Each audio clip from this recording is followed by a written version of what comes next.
గురుగారు, నాకు ఎప్పుడు నుండో ఒక సందేహం. శివలింగం మీద అసలు పాళ్లతో ఎందుకు అభిషేకం చేస్తారు? సరే. స్కంద పురాణం ప్రకారం శివుడంటే పరమేశ్వరుడు.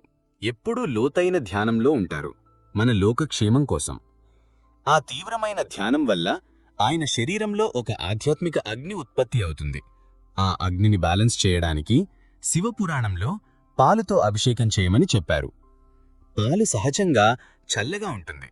మనసు, శరీరం, ఆత్మని శాంతి ఇస్తుంది. అంటే అభిషేకం కేవలం పాలుతోనే చెయ్యాలా? లేదు, పంచామృతమని 5 విషయాలు వాడతారు. పాలు శుద్ధి కోసం, తేనె ప్రేమ కోసం, పెరుగు సంతానం కోసం, నెయ్యి బలం కోసం, బెల్లం ఆరోగ్యం కోసం. ఈ 5 కూడా పంచభూతాలని చూపిస్తాయి. అంటే అభిషేకం చెయ్యడమంటే పాలు వేస్ట్ చేయడం కాదు, మన జీవితంలో పాజిటివ్ ఎనర్జీని యాక్టివేట్ చెయ్యడం. అవును, నిజమే.